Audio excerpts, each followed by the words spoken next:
Good morning, everyone, and welcome back to the Success Secrets Revealed. Today we have an amazing show with you. We have Don Green from the Napoleon Hill Foundation with us. But first, I want to let you know how the show came to be and what Success Secrets Revealed is all about. Success Secrets Revealed came about because I have a radio show, 1.7 million reach, and because of COVID, what they did is they stopped manning the station and just running reruns. And while all my guests over the last 4 years were talented and the information was great, I felt that it was important to continue to interview business leaders and just great minds, but in the current of what was going on. So I'm going to take the audio out of here. I'm going to strip the audio out, send it, so it will be on the radio station. So our listeners will still get to see it. But now we also have the added benefit of the actual video as well being passed around through all the social media. I want to let you know that no guests get paid to be on this show. No guests pay to be on this show. I don't get paid to be on this show.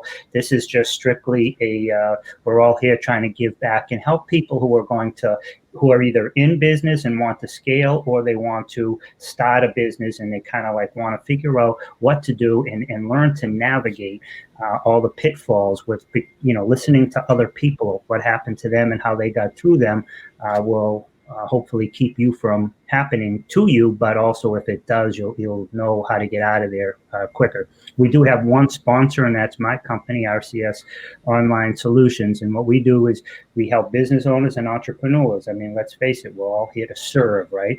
And the more people we can serve, the better off the world will be. So what my company does is we get our customers and clients in front of their ideal customers and clients using various internet marketing techniques and methods, so they can find them and serve, consider them and then hire them so they can be served. Because if you're showing up on the internet for your name or your company's name, I'm here to tell you it doesn't matter. People are searching for products, services, or solutions to their problems, and that's what you need to come up for. So that's what we do. We get people on the first page of the search engines. So you can contact me at any time, Ron, at rcsonlinesolutions.com. Anyhow, now, again, we're super excited to have with us Don Green. I'm going to read you his bio, and then we're going to go right into the interview. This is an amazing man with an amazing legacy in life. So, a resident of Wise, Virginia, the birthplace of Napoleon Hill, Don Green brings nearly 45 years of banking, finance, and entrepreneurship experiences to his role as the executive director of Napoleon Hill Foundation.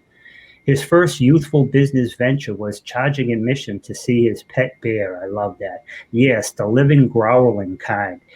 Since 2000, Don Green has traveled worldwide and used his finance skills to grow the foundation's fund in order to continue the foundation's educational outreach. Don Green has both modeled leadership skills as a CEO and taught them through the PMA Science of Success course at the University of Virginia's College at Wise. Don specializes in discussing his personal experiences in leadership, improving attendance with proven methods of applying Dr. Hill's success philosophy to business. Please help me welcome Don Green. Good morning, Don. How are you? I'm great, Ron. Glad to be with you this Monday morning.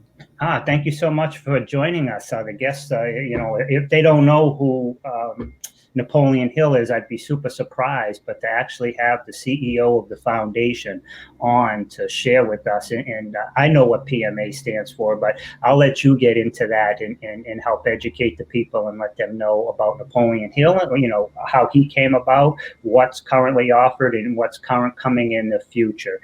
The vast majority of our guests are business owners and entrepreneurs, or those who want to be, and this is a perfect fit because everything that Napoleon Hill does can help every single one of our audience members. So can you please tell us a little bit more about yourself and the Napoleon Hill Foundation? Yeah, I'll be happy to. Ron, I absolutely love what I'm doing. I said, there's 350 million people across the United States, and I got this job. It's absolutely got to be the best job. I'm going to be 80 years old here in a little bit. And after working as a bank president for 20 years, I'm not doing this for money, okay? I absolutely have a passion for what I do. We've sent hundreds and hundreds and hundreds of kids to college, and that's what we'll continue to do as long as the man upstairs wants us to. I take care of myself. I walk 5 miles every day. Wow. I practice self-discipline, which seemed to come easy for me. I know the things that you're supposed to do and the things that you're not supposed to do. But my dad was a coal miner, 7th grade education. He and mom grew up during the Depression, and they believed in hard work. And I heard that 1,000 times. Hard work never killed nobody. But I had a love for reading. I developed at an early age. We didn't really have books in the house. We had the Bible, but we had a good library in the school system and in a public library. And I love reading. But I also did everything imaginable. And initially, I made money because of a need to. My mom, when you ask for something or other, you get a story. Oh, honey, we can't waste our money. Your daddy has to crawl around them old mines. He may get hurt or get killed sometime. We got to take care of our money. He said, why don't you go mow some yards? Said, Uncle Lee paid you $25 the last time you mowed his yard.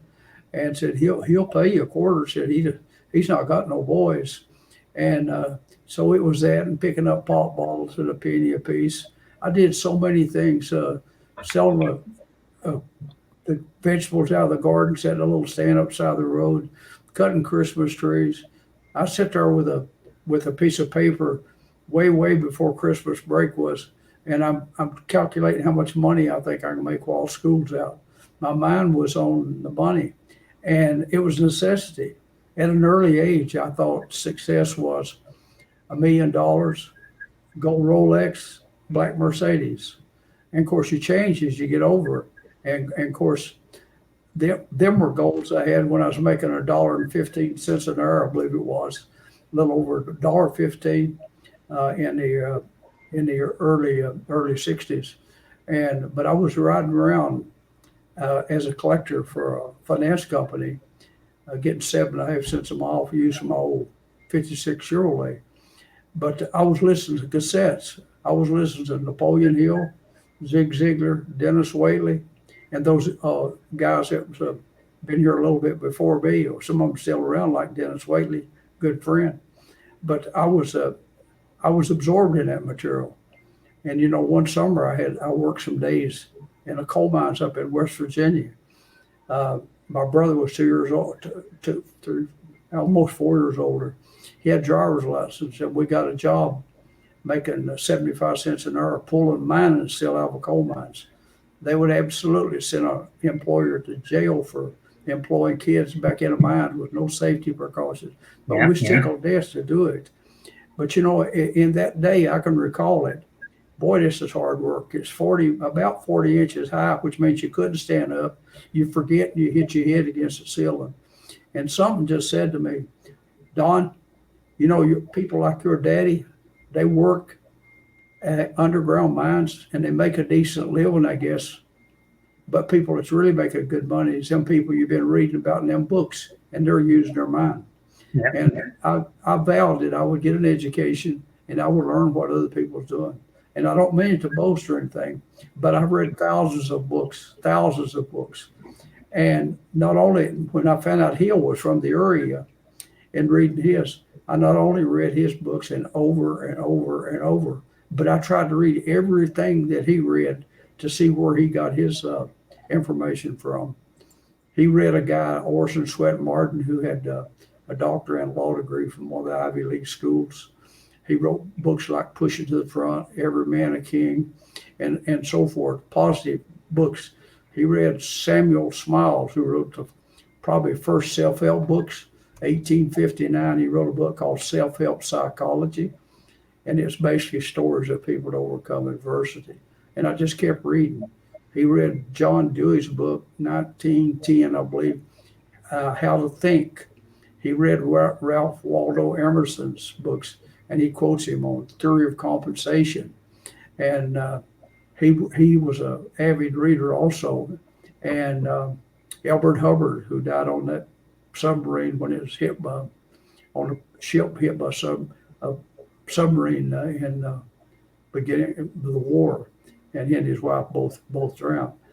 Albert Hubbard, he read him, but he was an avid reader, and I mean from Shakespeare on down, and so over a period of time, I think it's a quote from Will Rogers, but I have a social media lady who works about 15 hours a week. She's also a college professor. She teaches social media.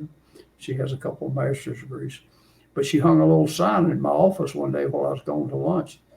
And it says, there are two ways we can learn. One of them is from books, and the other is being around people smarter than we are. Don Green. And I said, Lana, how come you to make that nice little sign? She said, well, Don, I've heard you say it 1,000 times. I said, yeah, and you'll probably hear me say it another 1,000 times. And I said, if you find out any way we can learn, except through books and from other people, I'd like to know what it is. I said, actually, Will Rogers said something real close to that.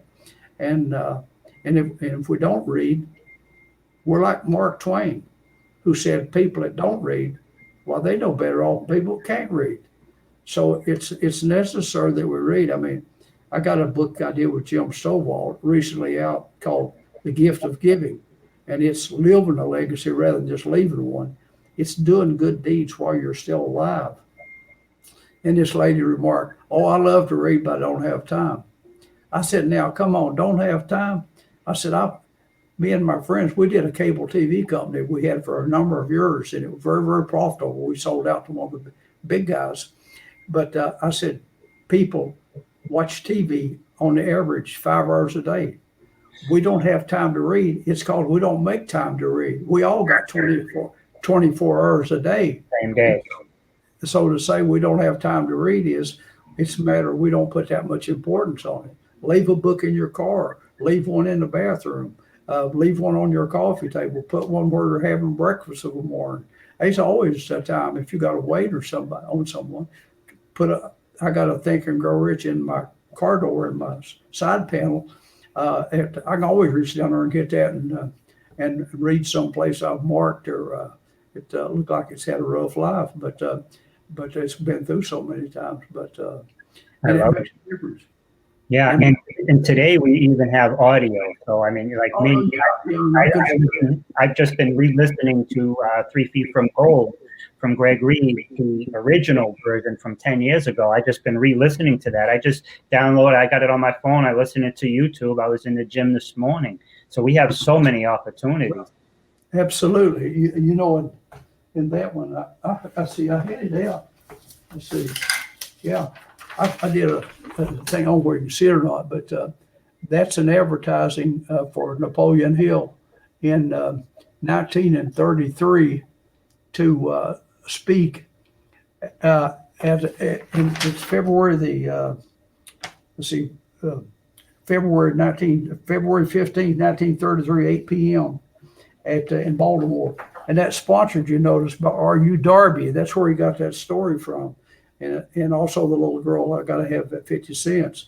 So that's your bit from reading once. I had the idea for that book and I started, and I got Greg and Sharon been wanting to work with me to do it. And I said, it's just about persistence. If we learn the story of persistence and we practice that, I said, we're way, way, way ahead of probably 95% of the other people. You know, I read a lot. I read a book called Hillbilly Heart by Billy Ray Cyrus. And he's got a chapter in there on persistence. And he tells the story of stopping to help a Dr. Bailey had car problems, and he asked him to come by his office. He did.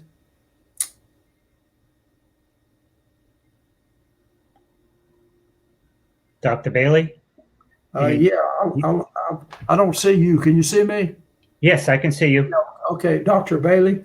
He gave him Think and Grow Rich, and Billy Ray had recently been thrown out of college for having dogs in his room.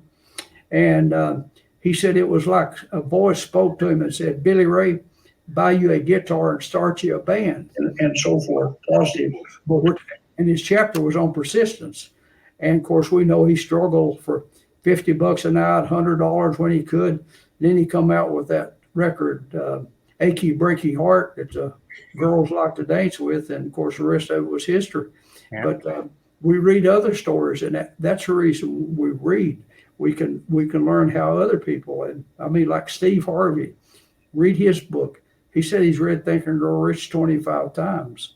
I met most of those people on Shark Tank. I think every one of them has read the book. I mean, the list is a mile long of the people that's read the book and what it's done for them. But it didn't take me too long to find out, discover that some of the most intelligent people around, most successful people, they had one thing in common. They were avid readers. Like Jim Stovall, I've published 5 books with him, and we're working on another one to be titled Dear Dr. Napoleon Hill. And in fact, it was Jim's idea. We discussed it, and he's doing the writing.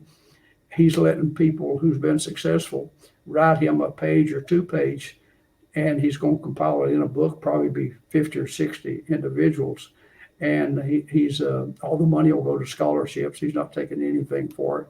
He's devoting his time and talent. And we think it'll be interesting stories that people, some of them are sales distributors, some of them different walks of life, just explain the benefit of what Napoleon Hill's writings have meant to him. He's more popular today than he was when he was alive. He's been dead since 1970, 50 years ago. But his books we published with over 500 foreign publishers. There's 25 different Russian publishers that publish his works, 30 some in China. It's amazing. His books are published. We publish his books in Iran, Iraq, Macedonia, Armenia, you name it. And Napoleon Hill's books are there. And demand for them keeps increasing. And we license our course exclusively in other languages. It's taught in many, many foreign countries. We call it the Principles of Success. And it's basically the course. About 20 years ago when I was working as a bank president, I saw the need to teach the course, and I approached the college and I organized a 3-hour credit course, and I taught it 12 times. And it's been taught over 20 years. I organized it and put it together and taught it. And Ron, we could write books on the success stories of students that took that course and the students that work with me. I could go on and on and on. I'm talking about doctors, pharmacists, accountants, and different walks of life, and entrepreneurs, people that took the class. And a lot of them took it as a night class for the simple reason they knew me in banking. The first class I taught, I had a CPA, and I had a pharmacist, I had a pediatrician, and I had an entrepreneur who became a partner later, and he sold his first business for $45 million. And he started out with a little business that took in $3 and something the first day. So the stories are, it's just amazing the people that's taken the stories and taken the material and developed a mindset and done something other with it. Now that's what it really, I think, comes down to, is developing and learning that mindset. Now you have the PMA, which is positive mental attitude, I believe. And Yes. If we could talk a little bit about that, but there are some people who might not really, believe it or not, even, understand who Napoleon Hill or what, he created. The book Think and Grow Rich is like it's like the grandfather. It's the book that probably, if you had every successful person in the world and you put them together, probably at least 70% of them, at least in the you say worldwide, have read this book. So it's, it has so much value to it. But can you tell people a little bit about who Napoleon Hill was, what the book Think and Grow Rich was, and then maybe we can talk also about positive mental attitude, and then we can maybe talk a little bit about individual books. I have both Sharon and Greg are going to be on today, as well as John Shin, and they've all done books and worked with you. So today's a big Napoleon Hill Foundation Day here. Well, Napoleon's an interesting story. I'm just I've just been writing a book on the women in Napoleon's life and from bits and pieces of family. One of his grandsons is a doctor who's on our board of trustees, and I've got a wealth of information. It's just unbelievable at the information accumulated. He's an interesting story. Born in 1883, and his family was he said he used the term ignorant because they were uneducated, and grew up in as a very, very undeveloped part of the country. But his mother died when he was 8 years old. His dad married again about a year, but he was fortunate. His new stepmother, she was a widow woman from her husband, but her husband had been a high school principal, local high school. She was a teacher herself, and her father was a medical doctor. So she was educated, and she come into the family.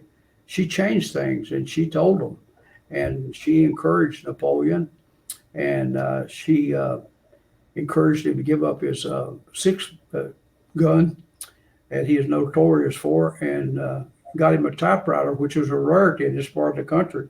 And she told him that with his imagination, he could write stories and he'd be known all over the world. And she enthused him, and that woman, her background and what all she did to him. So I've compiled that stuff into a book, and I've probably the Napoleon Hill and the women who supported him or something, but he had his birth mother, and then he had his stepmother who really put him on the road.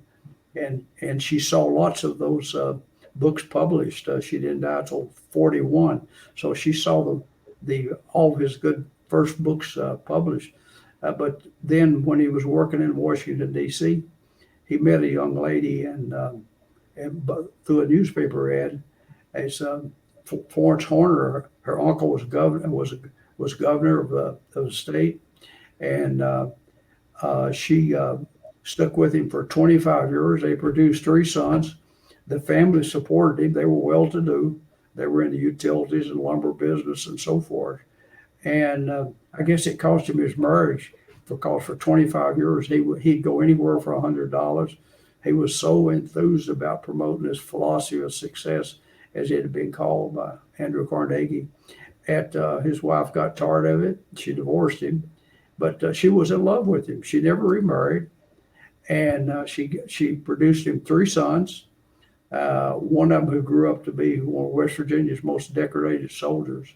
He served in Korean War and World War II. In fact, I attended his funeral at Arlington, and the family produced amazing. One of the girls had 4 sons, which I've met. There were 3 doctors and 1 banker in the group, and then of course one of the grandsons is Dr. J.B. Hill. He spent 26 years in the Marine Corps, got his degree while going there, and came out and went to medical school at I think he was 46, and he's still a practicing physician, and he's a valuable member of our board of trustees. So Napoleon continues to affect many, many people all over the world. And the course he developed, he was working with Mr. Stone. They wanted to teach the philosophy, and he called it PMA Science of Success, standing for Positive Mental Attitude. And basically it's the same course that we teach today, and we license it in a foreign country. It's been taught in the universities. We teach it online as an online course. And it covers some basics. And of course, we talk about positive mental attitude. No doubt people's attitude has a tremendous lot to do with them developing a successful life. But it all starts with number 1 is deafness of purpose. And even the good book tells us we must find our purpose. But most people go through life and never have one. And Hill described deafness of purpose as a starting point of all achievement. And it's something that each of us has to answer ourselves. And so many people are just going day to day, and they have nothing that they have goals for, nothing definite. They'll spend time planning a vacation next year, and they'll spend more time on that than they do on planning their life, which is kind of sad. Yeah, yeah. But in the book Think and Grow Rich, the chapter on desire at the front part of the book, he gives 6 steps to riches, and it starts off with what do you want? You know, at and of course you can say money, how much money or whatever, but you got to define it. But then the second thing he says, which people seem to skip, it says, what are you planning on giving to entitle you to what you desire in life? And we know it's a principle, it's sowing and reaping. If you're expecting something other, you got to do something another to get it honest, and it goes back to nature, sowing corn and getting corn.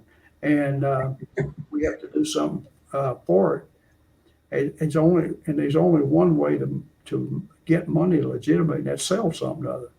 We either sell ourselves or sell a product, and we can dance or ride or play sports or whatever. Yeah, it's selling ourselves, or we can create a product. It don't matter if it's a hula hoop, if it's something other, a board game or something. It's something other that people not necessarily needs. They need food, clothing, and shelter, but also mostly the market's driven by what people want. If you can create something that intrigues people's curiosity, that they'll exchange money for it, then you've found a life's, could be a life's calling if you get good at it. And of course, one of the other things he preached, which we had mentioned, which is persistence.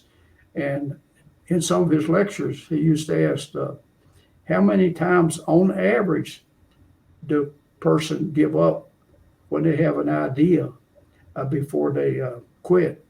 Yep. The audience would holler, some would say 1, some 3, some 2, or whatever.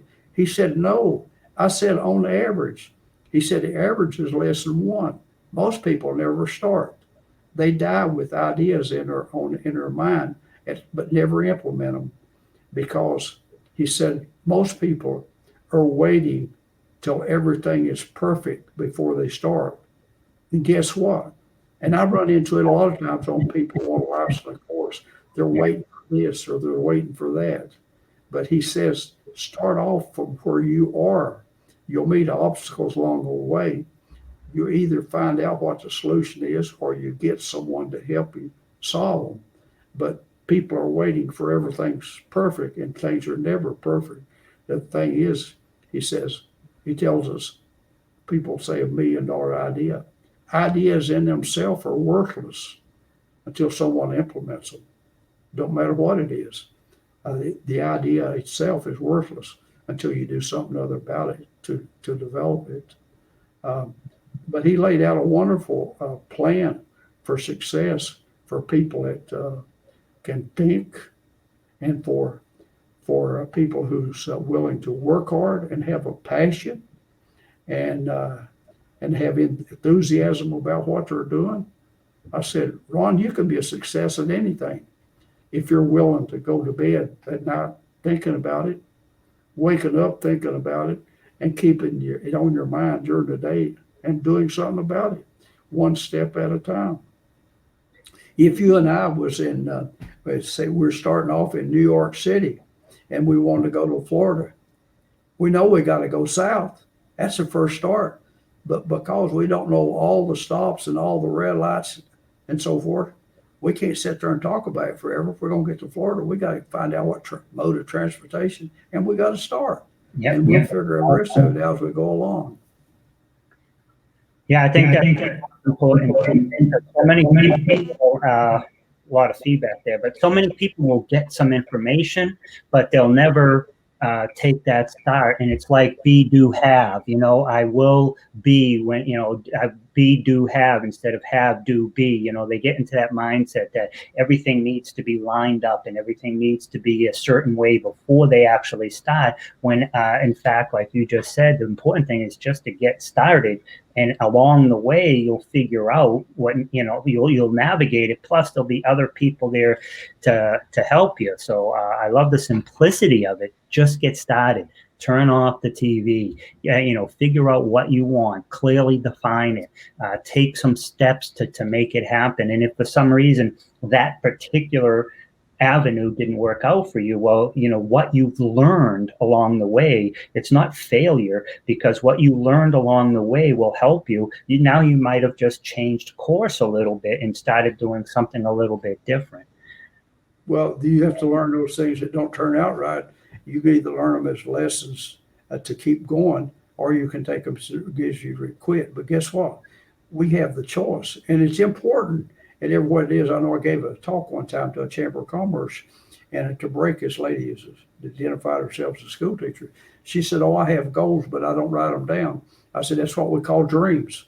When we write them down, it becomes a contract with ourselves." I don't remember the exact verse, but there's a verse in the HAK's how the chapter or the book in the Bible starts off with, said, if you have a vision, write it down and write it plainly. I think that's pretty good advice, because it's in front of us. I wrote my goals down, and I kept on a 3x5 card inside my coat pocket. So if I was waiting on Ron to meet you at lunch, I'd automatically reach in there and get that card, and I'd say, "Gosh, I've not done nothing about this one." And, "Oh, I got this one done." I scratch it out, and it give a good feeling. And I kept it in front of me. It's a constant reminder. You got to be doing something on them. And sometimes you didn't get it all done in 1 year. I can think of some drastic things, like I got a historical marker put up, which I'll take you out to it on the highway. And I've seen these historical markers, George Washington, Thomas Jefferson, all the way across the state of Virginia. And I thought, that's something. I wrote them, and they said, "We don't put markers up just to individual people. They'll be dead 50 years, yep. And which was a polite no, but I didn't take no for the answer. So I found out what the historical Virginia Historical Society was composed of, and I got a list of their members, and I started calling them, and I got such things as, "Yeah, we'll see what we can do," and so forth. And I got 4 or 5 of them. "Well, yeah, we'll bring it up," which, tell me a polite no. And I got a hold of a guy in Culpeper, Virginia, who was county clerk. He said, "Oh, Don, I read that book. I read Think and Grow Rich." He said, I'll carry this for you." He said, "You got no problems." He said, "I'll bring it up and sell him one." He's an important individual. And so they met some months later. He gets back in touch with me. Said, "Yeah, I got approval on the thing, but we've got to wait next year to put it up because our budget's shot." I told him, "That's no problem." I said, "Tell me how much it is and I'll send you a check." Nice. And it's out on the highway, and it's been out there since the 90s. It don't matter where the people's from. Japan, I see the last one was Indonesia, right before the virus, or whether it's from Japan or Taiwan or China, Korea, or where they come from. Brazil, my good friends in Brazil that publish our books and sell our course, Jamil and my friend Marciel, they want their picture made at that marker. I want my picture there.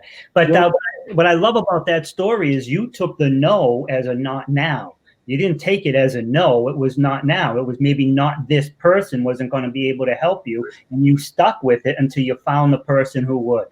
I got all kinds of publicity over it. I had 7 of his first cousins, Hill's first cousins at the villa. They're all dead at one, except my friend Glenn. He is 101 years old on July the 5th. In fact, he's on his 100th birthday.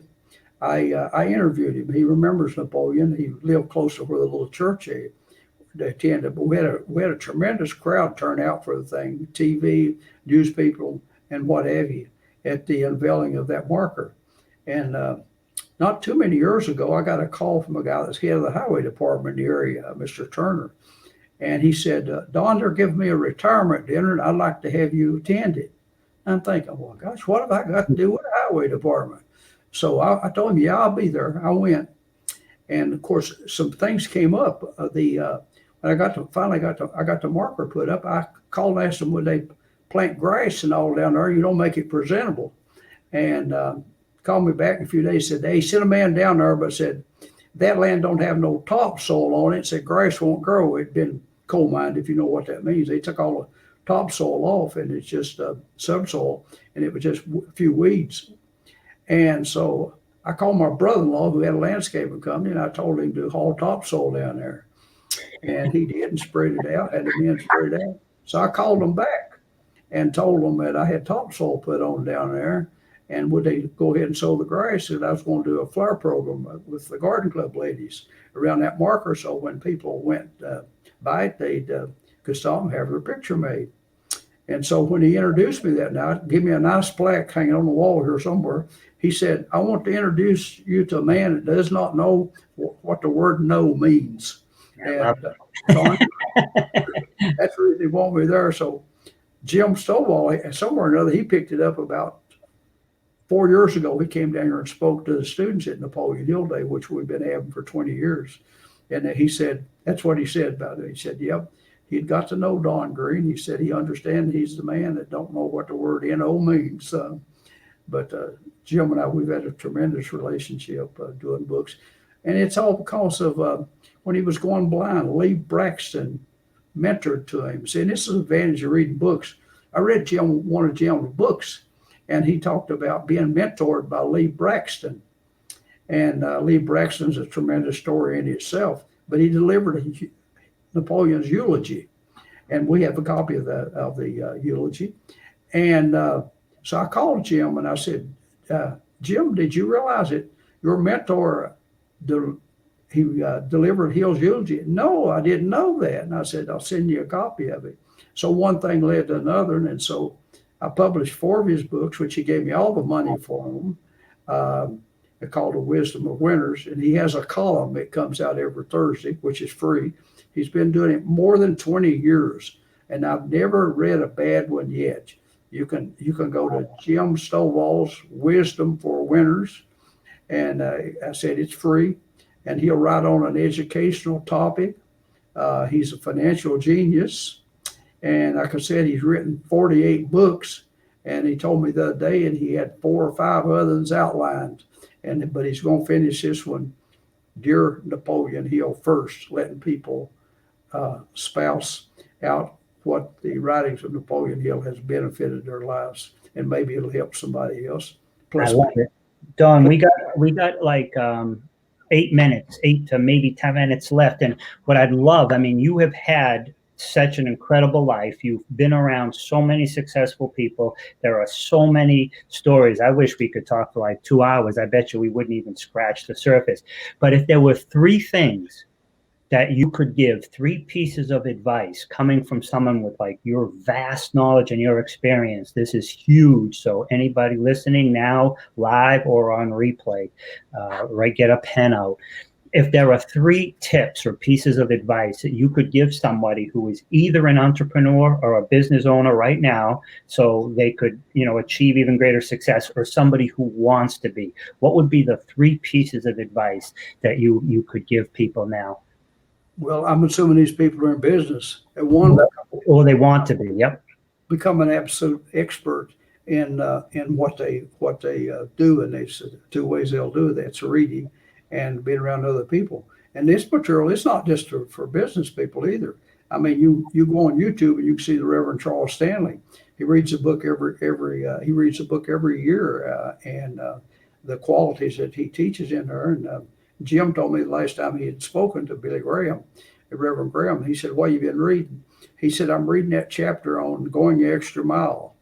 And of course, there's reference to going the extra mile in the Bible, where the people were complained about being forced labored, and they were told, when a man asks you to go a mile, go twain, TWAIN, which means twice. In other words, do more than is required of you, and you'll get favorable attention.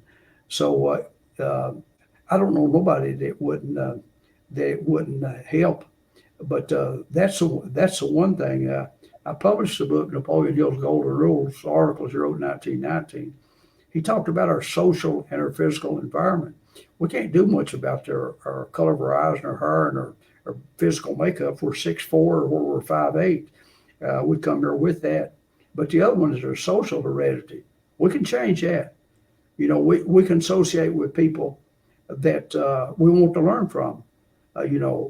Some of the guys out there often use the term, if you want to be a winner, associate with winners. And he said, if you want to be a loser, guess what? Associate with losers. We do a lot of prison work, and that's one thing I noticed. People get out of prison, the recidivism rate is real heavy. because a good portion of them may go back to the same environment that led them to trouble to start with. So but they can change their social environment. They can for recreation or ever what, they can join Kiwanis, a Lions Club. They can get involved in the community. But I think that really the tale of all of it, we could discuss it for use of money if we had time.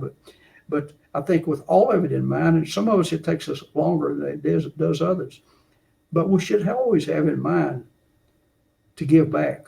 That's the reason the book, The Gift of Giving. We make a life by what we get, and a living by what we make a living by what we get, and a life by what we give, and that's from Winston Churchill. And it goes out on all of our social media stuff at the girl who's head of development here at the college, which I'm president of, the fundraising part of the college. And we are one of the best endowed colleges in the United States. And what I mean is the amount of money we got that allows the students to graduate with a low debt load.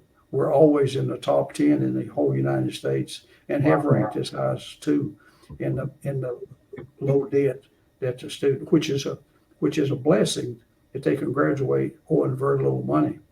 And I think that should always be in mind is I got a little sign on my table where I eat breakfast by myself. I've married 54 years and I lost my wife. But it just simply says, God, show me someone I could help today. In Jesus' name, amen. And I'm telling you, there's not a single day goes by. If towards the end of the day, if I can't think of something other that I've done that maybe would help somebody out, I'll sit down and sign a book and send it to somebody. It's on my mind or something, do something another before the day's out. And I think that's I think that's the happiest people on earth is people that make a time to where they can get. That's what I admire about people, not the money, but people like Warren Buffett or Bill Gates. We can learn a lot from them, but the things that they've done to make the world a better place with the use of their money. And I think they're to be admired for the good works they've done. I love. You have. Make sure that we cover this. We've got like 4 minutes left, but we have naphill.org is a newsletter that you guys put out. I believe you said every week. Yes. Every Thursday, so people can go to naphill.org and sign up for your newsletter that goes out every week. And I mean, Napoleon Hill's teachings and readings and just I love what you said about like we can't change necessarily where we were born, but like our associations, associate with other people. You can choose where you associate. You can go to different places. Don't ever be the smartest person in the room. I mean, a lot of what I've learned and I can hear it in, like when you talk in generalities, I can hear how other people have taken that and then, like never be the smartest person in the room. Your income will be within like $2,000 of the top 5 people that you choose to spend your time with. Masterminds are a great opportunity. So, the things that you're talking about are so tried and true and tested, and they all started pretty much with the granddaddy of all of it. I mean, even before Earl Nightingale, he probably learned from Napoleon Hill too. Oh yeah, we all learn from each other, and I often have said was, if a monkey can learn from another monkey, surely people can learn from other people. And some. That's absolute truth. I mean, just from reading a book. I just finished a book someone sent me on Booker T. Washington. I finished it last night. I was doing something else, and I took a break, and then I'm reading a book. It's number 2 I noticed on the bestseller list, and it's called Think Like a Monk. And now I can remember the interview with Albert Schweitzer in Africa when he was asked, "What's wrong with people today?" And he said, "They don't think Yeah, and thinking's free, right? I think there's a sign that says thinking is free, think. But yeah, I love it. And this is tremendous. My only regret is I wish we just had more time, because there is endless information, and just the associations that you've had and the education that you've gotten from reading all these books and stuff. I mean, geez, I wish or maybe we can, maybe in a couple of weeks or a month, if your time allows, we can have you come back and maybe, focus on whatever else, different from what we spoke about today, because I could tell you just have so much to offer the world, and I'd love to give a platform.